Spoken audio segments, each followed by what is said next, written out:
bukan sekedar visi, bukan sekedar misi. Karena visi dan misi bisa dikarang, visi dan misi bisa dibuatkan orang. Tapi yang kita tawarkan adalah rekam jejak karya yang senyatanya sudah dilakukan. Assalamualaikum warahmatullahi wabarakatuh. Salam seger waras Om Ben. Setelah selesai menjabat Gubernur DKI, Pak Anies Baswedan, itu tambah pengalaman lah. Setidaknya, paling tidak pengalaman mengelola sebuah daerah. Memang bukan kali ini saja. Dia pernah punya anak buah. Jauh sebelumnya, punya banyak anak buah akademisi. Wong-wong pinter katanya. Ya, pas menjabat menjadi rektor. Lalu setelah itu juga tambah pengalaman lagi. Lebih luas. Mengkoordinasikan banyak rektor malah. Kan dia sempat jadi Mendikbud. Nah, 5 tahun terakhir menjadi gubernur, idealnya makin bertambah kualitas. Entah gagasan atau idenya. Ternyata tidak. Tapi ternyata yang terjadi sebaliknya. Saya jadi heran. Inikah dulu yang dibilang sebagai salah satu warga Indonesia potensial?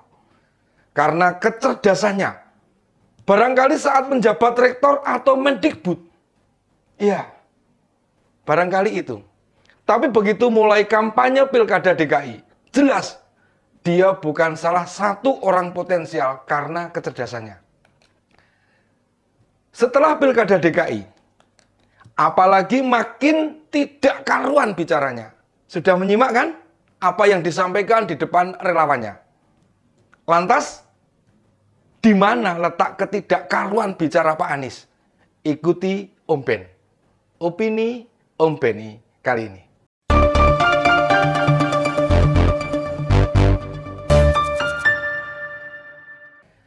Sewaktu ada deklarasi relawan Anies bernama Indonesianis di JCC. Anies bilang, yang akan ditawarkan ke rakyat Indonesia bukan sekedar visi misi.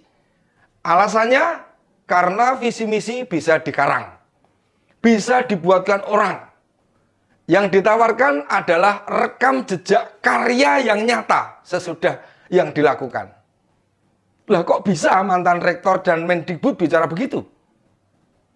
Kalau kita tidak punya mimpi atau tujuan hidup, ya jalan hidup kita tidak jelas. Visi misi jelas penting, apalagi ketika seseorang berniat menjadi presiden.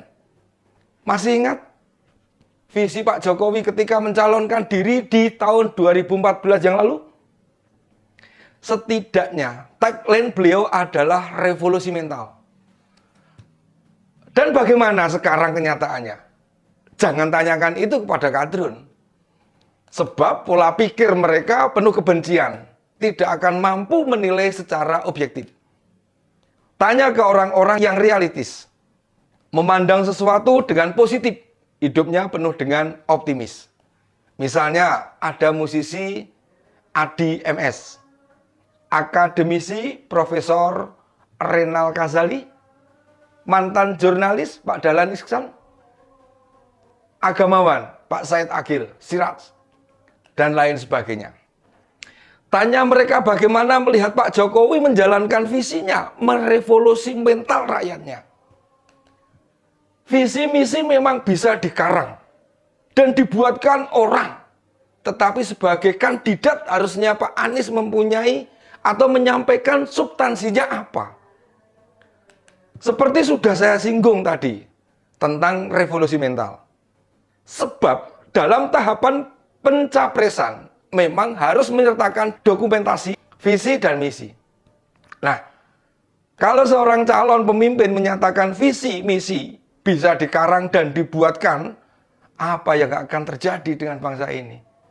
Pak Anies, tolong dong. Please, jangan diulang lagi.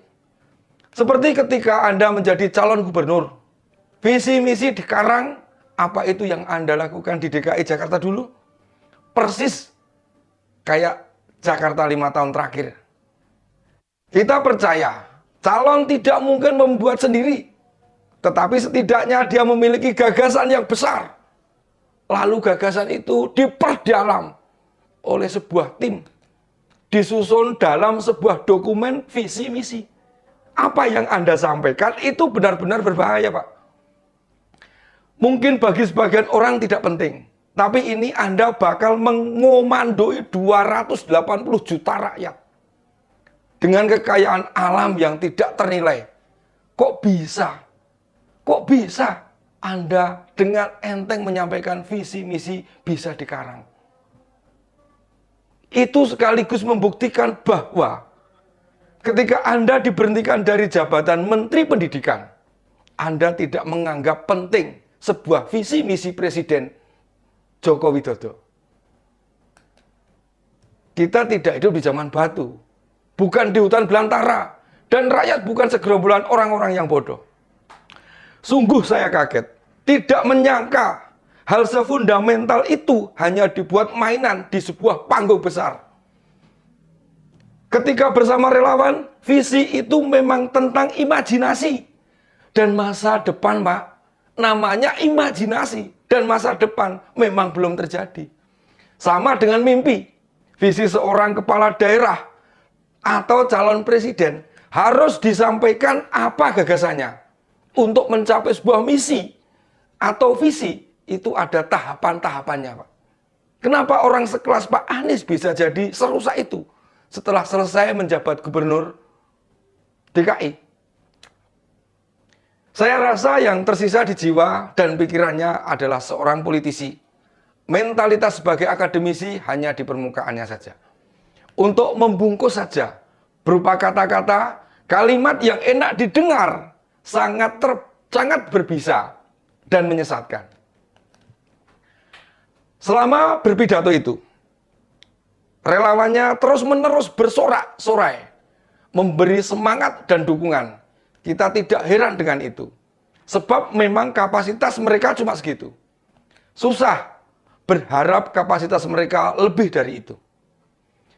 Tidak akan ada mereka mengkritik Anies. Beda dengan para pendukung Pak Jokowi. Sebut saja NU. Atau teman-teman influencer pendukung Pak Jokowi. Kalau memang harus kritik, ya kritik. Dan Pak Jokowi biasa saja. Yang mengkritik juga tidak diliputi kebencian.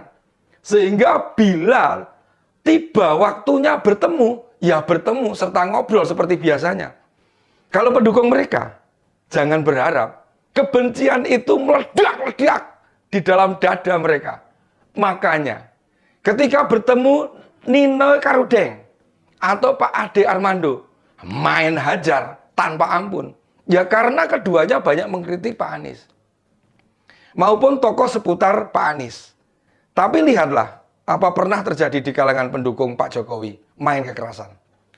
Bu Ratna Sarumpait, ingat Bu Ratna Sarumpait, yang bonyok karena oplas, bukan dibonyokin pendukung Pak Jokowi.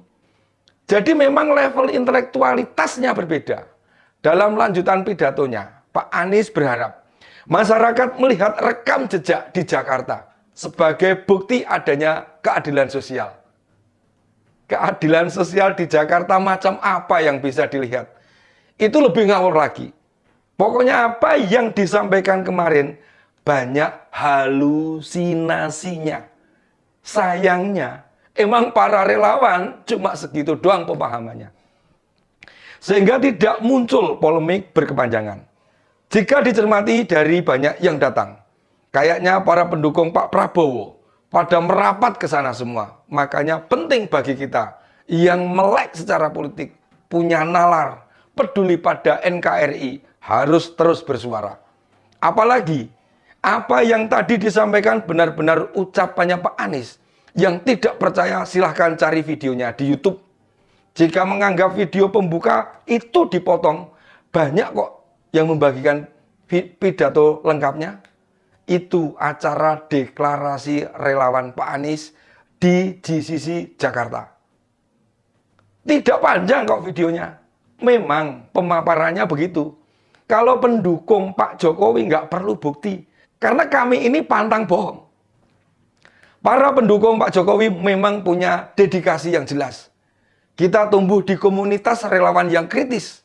pada kebijakan orang yang kita dukung. Kita sering diskusi dan mencari solusi terbaik atas masalah bangsa. Makanya kita terlatih berpikir, tidak menelan informasi mentah-mentah. Dan memang ini saatnya berganti pilihan. Daripada kalian akan menyesal, sudah kelewat mendukung, ternyata banyak teman yang sudah tidak simpati pada Pak Anies. Karena memang tidak berbuat apa-apa untuk DKI. Apalagi kalau nanti jadi presiden. Jauh lebih mengerikan. Apa mau kalian mengulang kesalahan yang sama? Sakitnya 10 tahun, bro. Bolak-balik ikut demo, turunkan Pak Jokowi, tapi selalu gagal. Daripada makin panjang sakit hatinya, udahlah, tinggalkan saja. Mari ikut Om Benny. Biar kalau debat dengan para pendukung Anies tinggal menyimak Om Ben. Anda terlihat cerdas dibanding pendukung kaum sebelah. Kami adalah para pendukung kritis, bukan hanya cerdas. Karena pendukung kritis lebih bernilai daripada pendukung cerdas. Ditambah lagi, jika kelak kelompok-kelompok yang membawa agama seperti GNPR, GNPF, PA212, dan sejenisnya merapat ke Pak Anies, bahwa segala macam isu, termasuk ujaran kebencian, fitnah, hoax, apalagi politik identitas, mau sampai kapan kita biarkan orang-orang yang memiliki syahwat merusak negara ini bebas bicara dan berkeliaran, bahkan merasa pihak yang paling benar? Ini saatnya kita bergandengan tangan, kita rapatkan barisan, bersatu, menjelma menjadi kekuatan besar, menghanguskan virus adu domba yang mereka terus-menerus sebarkan. Anak cucu kita berhak ikut menikmati negeri yang indah nan elok ini dengan penuh kedamaian.